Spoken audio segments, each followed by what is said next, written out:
Hi, welcome back to the channel. Absolutely scorching day. So I'm back in Parc del Garraf. But yeah, it's nice to be back. We've actually been hit with some, even for Barcelona, some unseasonably hot weather. It's not as hot today. Yesterday was, well, the last few days, but yesterday was like 26. Today's probably more like 21, 22, so it's still pretty warm. But there's a little bit of a cooler breeze up here, so although still warm for hiking, the breeze is a bit of a godsend. I really like this park, and I know it really well, so I thought I'd come up a slightly different path to what I normally take. Behind me, you might just be able to pick out the sea, but yeah, the park's looking great. Although I have seen quite a few cars and motorbikes go up the main, there's like a main path, dirt road you can drive up into the park. So I'm not sure if there's something going on today, but so I thought also that's another reason why I took this different path, because you can't drive through here. So I'm hoping there's going to be less people, or ideally no one at all. But yeah, so yeah, got my mojo back a bit, I think. As you've seen my previous videos and whatever, what the last year's been like. But I've had a good stern talking to myself, and I'm back out, because yeah, it's the one thing that I love doing. It always brings me a sense of inner peace, let's say. So yeah, really nice, beautiful, quite still. You may hear the odd aeroplane going across. A little bit of wind coming through. As I say, the wind is quite refreshing when it comes through. There's not much of it. So yeah, let's see what today brings. It's not going to be a massive hike, and so yeah, let's have a walk through. Let's see if anything's changed. And also, between you and me, kind of trying to scout out a little wild camping spot. Now, there is no water source up here, so if I do find one, I would have to bring my own water. But I would only do an overnighter in the hammock, because even though there's quite a lot of what looks like a lot of woodland, it's really dense. So trying to get a tent down, a spare, or something that's not going to poke through the bottom, is pretty difficult. Where I might get a space for a hammock and a tarp. So I'm going to have a quick look around and see if I can find anywhere. It is quite difficult, but all the times I've been up here, I've looked, but I haven't really looked, if you know what I mean, because as soon as you walk into it, it's so dense. I thought it's not possible, but we'll see. Well, I'm sure there'll be somewhere I can find. But it's also boar hunting season still till the end of March, so I don't really want to be. And they hunt at night, because the boar come out at night or when it's dark. So I don't really want to be in the line of fire, so to speak. Last thing I need. So yeah, but yeah, we'll see if we can find somewhere. So anyway, less rambling. Let's get on with it, Marts. Let's go through here.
So yeah, just having a look around for any possible hammock or tent, but in all honesty, it's more designed for bivvy.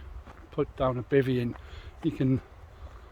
So then, if there's a few rocks or a few stones around, it's the time you put the bivvy down, and it's low down, so obviously it's much more stealth. By the time you've done that and put your mat and everything in, you wouldn't really feel the stones underneath. So a few places for that.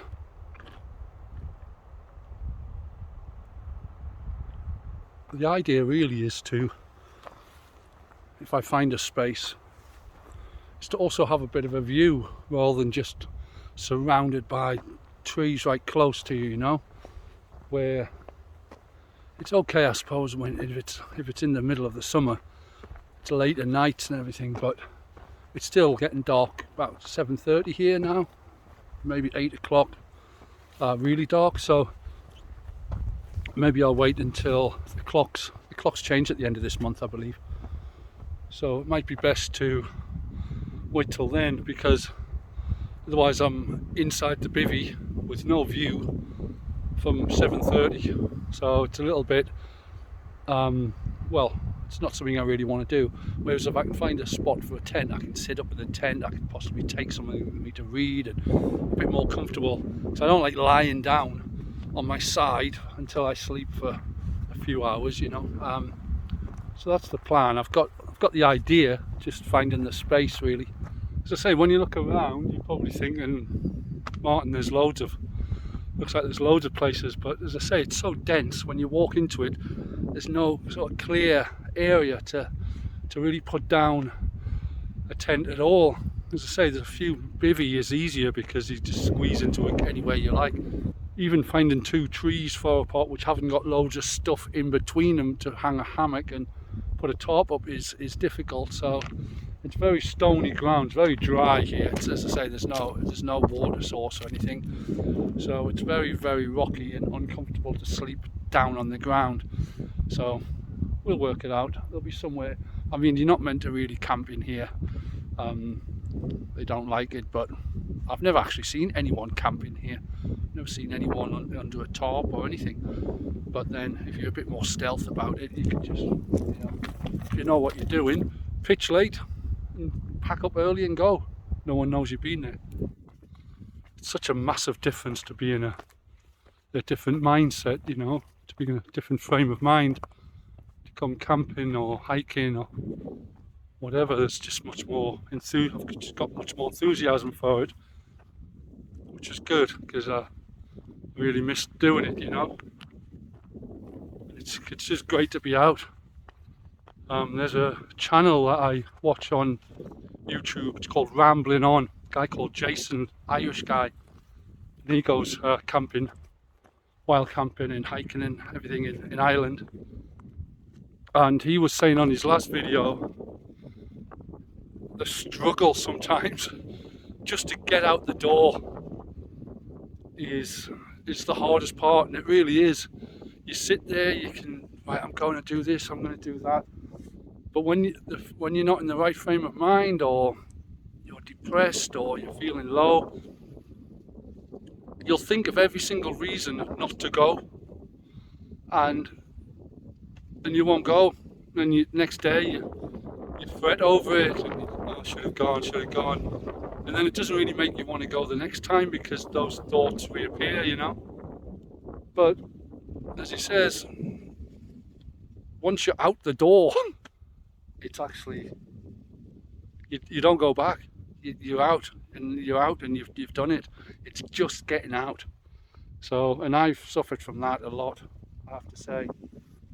But I'm learning to sort of recognise those signs, and fight those kind of feelings, you know. And then you just go once you're out, as I say. Because I mean, I'd be more embarrassed packing up all my bag, going out the door, turning around the corner, then going back home again. Not that I don't live with anyone, I live on my own, but it would just be, I would just feel worse doing that than just carrying on with my journey. So it's just getting out. And so yeah, so if you're having those same thoughts, just get out. Honestly, once you're out, you're out. That's it.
may have seen this place in a previous video of mine. I follow Parc del Garraf on Instagram, and maybe a year ago, maybe less than that, they put a post up there saying there's a it's not with a guide, but they gave you a sort of a map, and you can walk all around the park, and you go past all these old farmhouses, masias or whatever, and they give you a little bit of information on each one, who lived there, what it was used for. This one's obviously in just about to fall down, but I love these. If I came into the lottery, I'd take one of these old ones and build it like it was before. The old stone staircase in there is amazing. So now what I was going to do, I was actually going to go to one of the highest points, but I've decided I'm not. I'm going to cut off down here and come back round to another part of the park, which you may recognise from other videos as well, and then make my way back to the train station home. I just wanted to get out and come and see how it was, because I know there was with the fires that we had last year, there was loads of fires. I know Oliveira, which is the north of this park, got it pretty bad in places. But what I've seen in this part of the park is there hasn't been any destruction. There's a few fallen trees, but nothing I could see any fire damage, which is good. But we've hardly had any rain at all this winter. I mean, I could probably count on one hand the amount of times I've remembered it rain since the summer. It's incredible. So this year, and the heat now, I mean, the heat's starting to come now, but in the height of summer, unless we get some heavy rains before then, I mean, it's probably going to be worse. I don't know, doom and gloom, but it's probably going to be worse than last year, because there's just been no rain at all. Everything's completely bone dry. So it won't take much for it to go up. So it's pretty sad to think of, really, that, you know, a little spark like this could just take this place down in seconds, you know. So yeah, hopefully we'll get some rains soon. But yeah, as I say, I'm going to head back down here and make my way back. Beautiful, lovely, what a lovely day. I've got the sun cream on as well. There's always a nice thing, isn't there, when you put the sun cream on for the first time in the year. Immediately it transports you into summer, and it just puts you in that when the sun's out, everyone's in a good mood, everyone feels nice, everyone's happy. When it's summer, the sun's out, it's great.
Start bringing these on my hikes now. Not sure if you can. Basically figs. I got them from Decathlon. They're just a good little snack to have to keep you going. A little bit of vitamin C.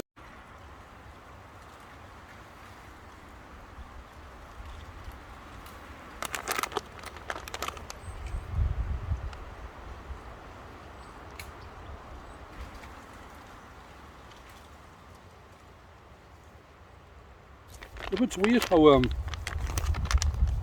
you start liking things more that you thought you didn't like, well, that you didn't like as a child. And figs, I mean, I would eat a fig roll, as I said earlier, but it weren't my favourite biscuit. Although they're probably one of the best value for money biscuits, because they were like really dense, weren't they? Really, I mean, you only need a couple of them, and you were but they're not a Dunkin' biscuit. They're not a Dunkin' biscuit. In fact, I'm struggling to call them a biscuit. Fig rolls. They were like little mini pastries almost. But yeah, it's weird how because I never ate mushrooms as a kid. In fact, I never ate mushrooms until about a year and a half ago. And because Isabel, my friend who I go hiking with, she's a bit of a mushroom expert, and we picked some, I think it was robillons, and I was saying for ages, well, you know, pick them, but you'll eat them yourself, because I'm not a fan. And then she cooked some up in just a bit of garlic and butter, I think it was, and sliced them up thin, put them on the plate. Couldn't get enough of them. Delicious things.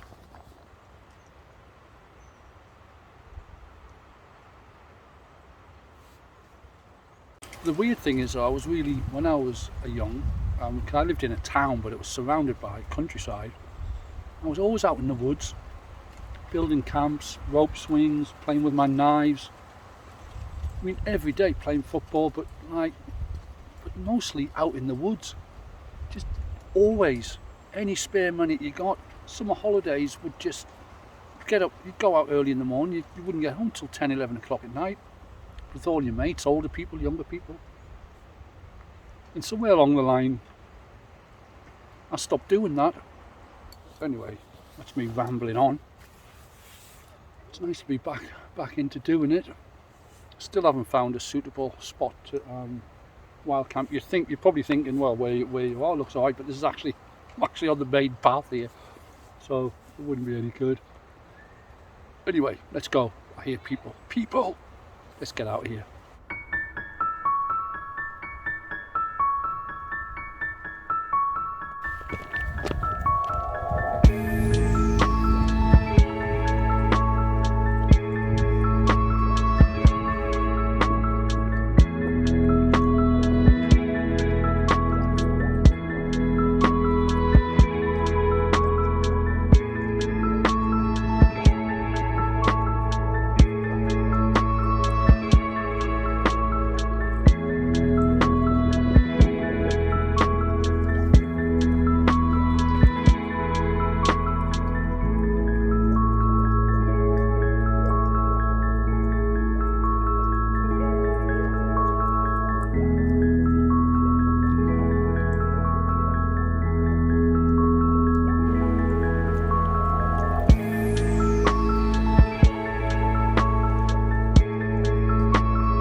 So, back to where I started, pretty much just 5 minutes along this path here, but I've stopped because it's a little bit of one of those gravelly paths where I've nearly stacked it a couple of times coming down, so I want to sort of watch my footing.